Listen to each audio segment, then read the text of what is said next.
क्योंकि जब मौका आता है चुनाव का तो ऐसा ध्यान भटका देते हैं आपका मीडिया में ये सब डाल के और धर्म की बातें करके और इधर उधर की बातें करके कि आप भूल जाते हैं कि आपका वोट तो आपके लिए लगना चाहिए। आपका वोट आपके विकास के लिए, आपके बच्चों के विकास के लिए जाना चाहिए। आप भूल जाते हैं, आपके जज्बात उठ जाते हैं, आप भूल जाते हैं, क्योंकि आप बार बार चुनाव आता है और बार बार आपका ध्यान भटक जाता है। आप जवाब ही नहीं मांगते।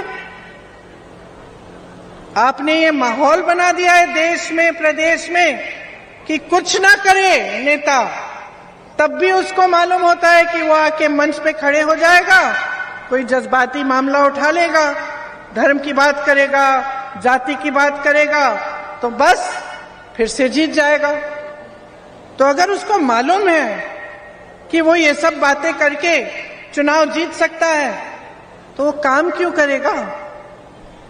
इसीलिए तो काम करना बंद हो गया है, इसीलिए तो जवाबदेह सरकारें बनती नहीं है। आज तो मुझे ताज्जुब हुआ, मैं यहां आ रही थी तो मैंने देखा कि प्रधानमंत्री मोदी जी यहीं पास में कहीं एक भाषण दे रहे हैं। तो मैंने कहा मैं देखूं क्या कह रहे हैं। मुझे ताज्जुब हुआ कि जिसको दुनिया कह रही है या उनके लोग कह रहे हैं कि सर्वशक्तिमान, सर्वोपरि, सर्वश्रेष्ठ, विकास पुरुष, ये सब उनके बारे में कह रहे हैं। और ये विकास पुरुष जो हमारे प्रधानमंत्री हैं कर्नाटका आके कह रहे हैं कि मेरा एक सपना था कि मैं कर्नाटका में विकास लाऊंगा, मेरा एक सपना था कि कर्नाटका को मैं पूरे देश में विकास का मिसाल बनाऊंगा। तो क्यों नहीं बनाया? आप तो सर्वोपरि हैं, सर्वशक्तिमान हैं, अंतर्यामी हैं, सब जगह आप ही आप हैं। तो आपने क्यों नहीं किया? अपना सपना साकार क्यों नहीं किया? और जब मैं पूछना चाहती हूं कि जब भाजपा की सरकार, आप ही की बनाई गई सरकार, जनता को 40% सरकारा बनके लूट रही थी, तो आप क्या कर रहे थे? लेकिन आज मुझे समझ में आ गया, जब ये लूट मच रही थी तो आपकी आंखें बंद क्यों थी? आपकी आंखें बंद इसलिए थी क्योंकि आप सपना देख रहे थे, बिजी थे, बहुत बड़े बड़े सपने देख रहे थे।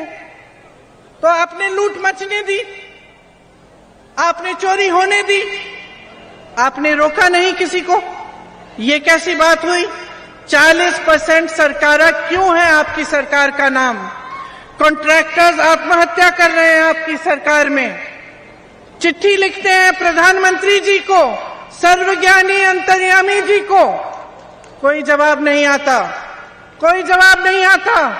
आत्महत्या करते हैं किसान, कोई समस्या नहीं देख रहा है किसानों की, कोई राहत नहीं आती। इस तरह से हर स्तर पर कर्नाटका को लूटा, और लूटते लूटते गवर्नेंस, किस तरह से सरकार चलेगी, कैसे हम रोजगार दिलवाएंगे, ये सब बातें सब भूल गए। आज चुनाव आया है, इधर उधर की बातें हो रही हैं। हम यूपी में जब कोई इधर उधर की ज्यादा बातें करते हैं तो हम कहते हैं भाई मुद्दे पे आओ, मुद्दे पे आओ। ये तो मुद्दे पे आ ही नहीं रहे हैं। मुद्दे क्या हैं? विकास, आपके लिए अस्पताल बनाना, आपके लिए शिक्षा के संस्थान बनाना, आपकी सड़कों को बनाना, आपके नौजवानों को रोजगार दिलवाना, मेरी बहनों को महंगाई से राहत देना, किसानों को आगे बढ़ाना, यही तो मुद्दे हैं। तो ये लोग क्यों नहीं बात कर रहे हैं इन मुद्दों के? 3.5 सालों से इनकी सरकार रही है, क्या किया इन्होंने? महंगाई इतनी बढ़ चुकी है कि आप, जैसे मैंने कहा, कुछ खरीद ही नहीं पा रहे हैं। किसान त्रस्त है, परेशान है, हर तरफ से उसकी परेशानी बढ़ी रही है। जीएसटी कर करके इतनी महंगाई बढ़ा दी है कि छोटे दुकानदार ही अपने आप परेशान हैं, उनके बिजनेस चल ही नहीं रहे हैं। जो मीडियम बिजनेस है, स्मॉल मीडियम बिजनेस है, वो चल ही नहीं पा रहे हैं। और लूट कम नहीं हुआ है बहनों और भाइयों, 1.5 लाख करोड़ रुपए लूटे हैं कर्नाटका से। 3.5 सालों में इतने पैसे की कोई सोच भी नहीं सकता। लेकिन हमने देखा कि भैया देखते हैं इन 1.5 लाख करोड़ रुपयों का बन क्या सकता था। और ताज्जुब होगा आपको जान के, जितना पैसा इन्होंने लूटा है, इससे आपके लिए 100 एम्स के अस्पताल बन सकते थे। 2250 किलोमीटर लंबी 6 लेन की एक्सप्रेसवे बन सकती थी। 187 ESI हॉस्पिटल बन सकते थे। 30,000 स्मार्ट क्लासरूम, सोचिए 30,000 स्मार्ट क्लासरूम जिसमें बच्चे पढ़ सकते थे, आपके उनको शिक्षा मिल सकती थी। 30 लाख अफोर्डेबल हाउसिंग के घर, 30 लाख गरीबों के लिए घर बन सकते थे। और इन्होंने क्या किया उन पैसों को लूटा। और आज आपके सामने मुंह दिखाने लायक नहीं है। आज आपके सामने आपके मुद्दों पे बात नहीं कर सकते। इसलिए हर रोज कोई नया मुद्दा उठाते हैं जिससे आपके विकास, आपके जीवन, आपके रोजमर्रा की जो समस्याएं हैं उससे कोई मतलब नहीं है। आपने खुद ही देखा होगा कि बेंगलुरु जैसे बड़े शहर से कितनी सारी कंपनियां चली गई हैं इन 3.5 सालों में। मोटोरोला, एप्पल, नोकिया, ओला, सैमसंग छोड़ के चले गए। कोई चेन्नई गया, कोई हैदराबाद गया, क्योंकि लूट इतनी है कि इंफ्रास्ट्रक्चर ही खराब हो रहा है। बेंगलुरु जैसे शहर में, आपका भी शहर है, बेंगलुरु जैसे विश्व प्रसिद्ध शहर में 35 लोग गड्ढे के अंदर गिरकर मर गए। और यहां विकास के इतने मौके हैं, क्यों नहीं किए जा रहे? तो मैं आपसे कहना चाहती हूं कि हर स्तर पर, चाहे आप नंदिनी को देखिए, आपने बनाया नंदिनी। आज भाजपा की सरकार कहती है नंदिनी में दूध इकट्ठा नहीं हो रहा है, कम हो रहा है, अमूल को गुजरात से लाते हैं। लेकिन 3.5 साल पहले जब कांग्रेस की सरकार थी तो आपको क्षीरा भाग्य मिला, क्षीरधारे मिला, सब्सिडी मिलती थी दूध के लिए किसानों को 5 रुपए प्रति लीटर। दूध इतना इकट्ठा हो रहा था कि मुफ्त में स्कूल के बच्चों को मिल सकता था। तो अब अचानक कैसे कम हो गया? अचानक ये कैसे कह रहे हैं? क्योंकि ये भी झूठ है। ये जो नंदिनी आपने बनाई, इसको भी लूटने की कोशिश है। गुजरात से अमूल को लाएंगे, आस्ते आस्ते नंदिनी को खत्म कर डालेंगे। जिस स्तर पे आप देखें, जिस तरफ आप देखें, आपको सिर्फ लूटा गया है और मजाक उड़ाया गया है गवर्नेंस का। आज मेरे नौजवान भाई बहन यहां पे खड़े हैं, कितनों को सरकारी रोजगार मिला है? किसी को नहीं मिला है। और 2.5 लाख सरकारी पद खाली पड़े हुए हैं, लेकिन नौकरियां आपको मिल नहीं रही हैं। जो नौकरी के मौके होते हैं, रोजगार के मौके होते हैं, कहां से आते हैं? छोटे दुकानों से, छोटे बिजनेसों से, मीडियम बिजनेसों से। बड़े बड़े जो PSU होते थे, जो सरकार के होते थे, उससे बहुत नौकरियां बनती थी। और किसानों को मजबूत करके, खेती मजबूत करके और रोजगार बनता था। लेकिन इनमें से कौन से काम किए इन्होंने? कोई ऐसा काम नहीं किया। बड़े बड़े PSU अपने उद्योगपति दोस्तों को दे दिए, प्राइवेट कर दिए, वहां से नौकरियां बंद। जो छोटे दुकान है, छोटे बिजनेस है, उनकी कमर तोड़ दी, आगे बढ़ नहीं पा रहे हैं। किसानों का तो पूछिए मत। आपके लिए यहां आपके प्रदेश में गन्ने का जो दाम है सबसे कम है। दूसरे प्रदेशों में 3500, 4000 का मिलता है, यहां सबसे कम है। तो ये परिस्थितियां भाजपा ने बनाई। और आपसे भी एक शिकायत है, आपने बनाने दी, क्योंकि आप बार बार चुनाव आता है और बार बार आपका ध्यान भटक जाता है। आप जवाब ही नहीं मांगते।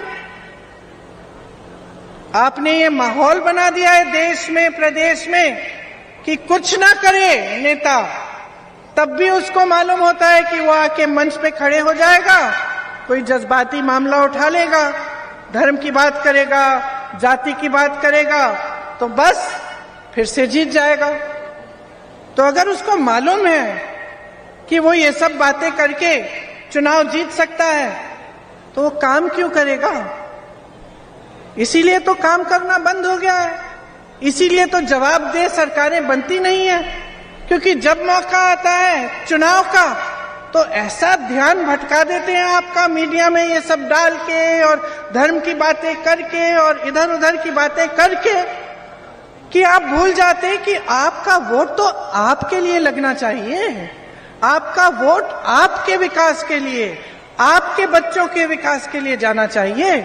आप भूल जाते हैं, आपके जज्बात उठ जाते हैं, आप भूल जाते हैं। तो इसीलिए मैं चाहती हूं कि आज आपके सामने खड़े हुए आपसे वोट नहीं मांगना है मुझे, आपकी जागरूकता मांग रही हूं मैं कह रही हूं जाग जाओ, बहुत हो गया है, 10 साल होने वाले हैं। जब देखो मंच पे आके फिजूल की बातें करते हैं।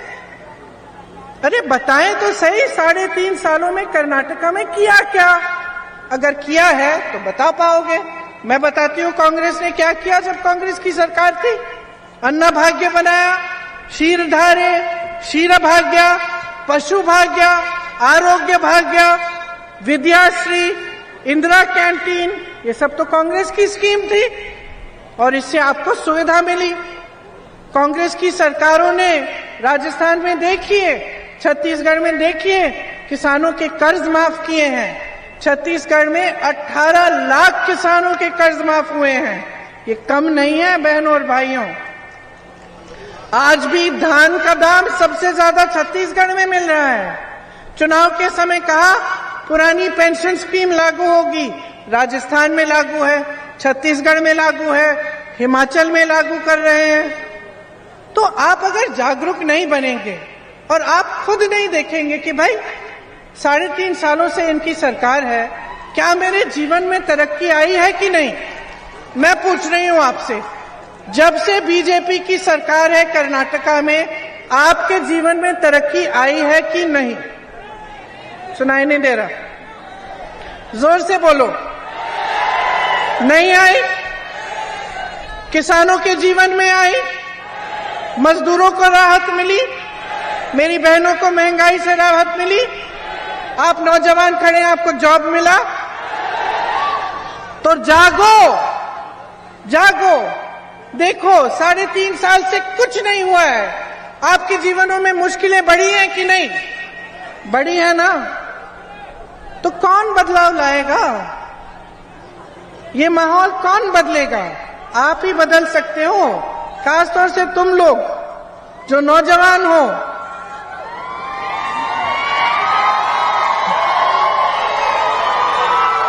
बदलाव लाओ, अपना हक मांगो।